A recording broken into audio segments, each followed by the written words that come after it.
Hi, I'm Hall Davidson, and welcome back to KOCE TV's series on copyright for educators.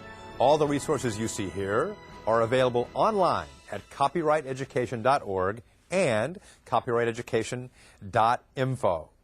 In this episode, we're going to cover multimedia guidelines, or digital media guidelines is another way to think about that.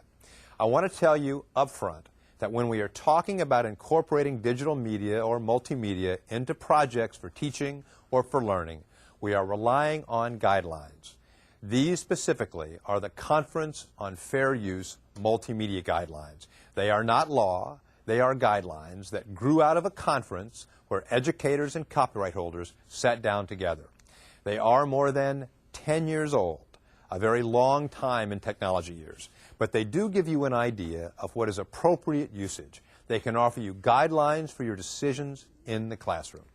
The two big things these guidelines can give you are, one, the very notion that teachers and students can use digital media in projects without necessarily having to ask for permission first. The second big takeaway here is that there are limitations on what you can take without getting permission. Okay, let's start talking about those with the uses.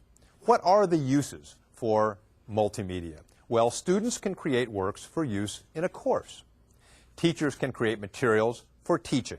And it goes without saying that the digital media has to be legally acquired. No pirated material can be used, and make sure that you cite it.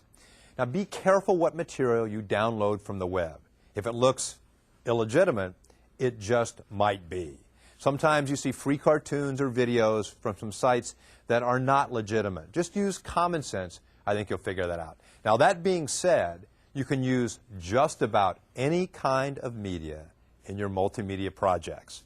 Here's a list of materials that can be used. It's a nice long list, but it's not restrictive. You can use even more than this if you can think of something. First, motion media. That's video. You can use that in your projects. Music also can be incorporated into projects. So can text materials, poems, things like that.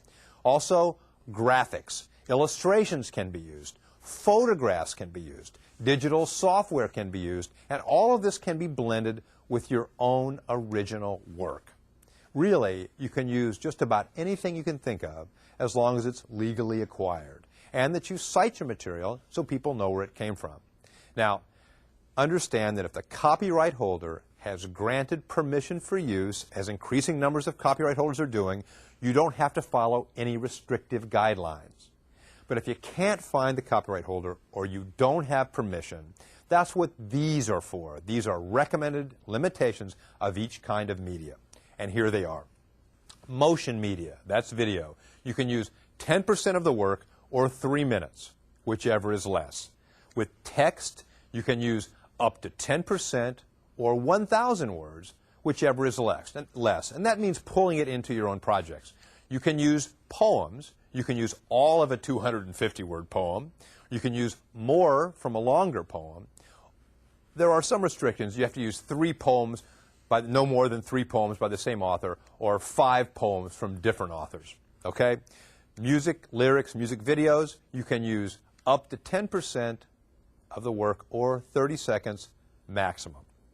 Now remember, there are places online where people post music and other material for students and teachers to use without these length restrictions. We'll talk about some of those and use some examples later.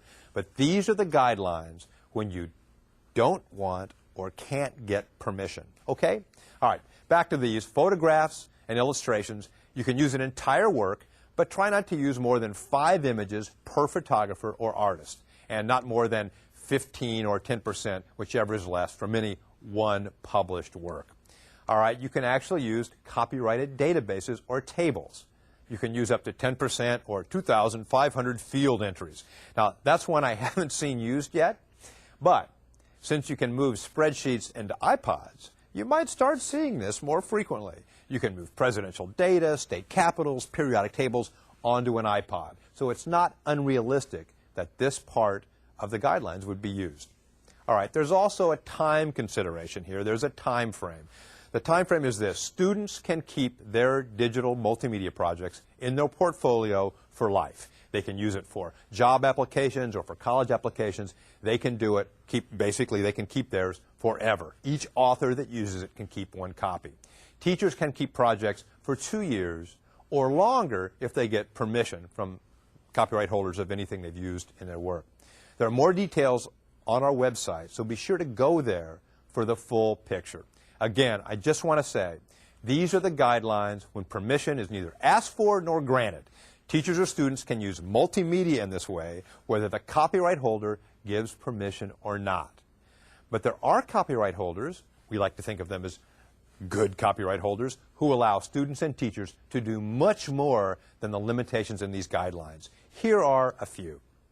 This is Creative Commons. It is a great and growing site where all media types, are offered up with a variety of licenses for educators and others. Sometimes you have full access to some great resources right here.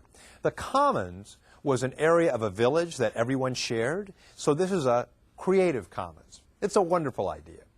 Here is a commercial site from Pix for Learning, from Tech for Learning. This is the Pix for Learning site, and each of these topics you see holds a lot of subcategories. You can use all of these that you want without restriction, and this list goes very deep. Lots of very good stuff there.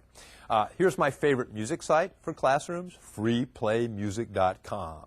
Educators can use this really great musical material for projects in their classrooms. Now, if the project's going to get burned on a CD or go outside the classroom, go out on the web, then there is a license fee. But take a look at it. The material is really fantastic. And there are a lot more sites just like that.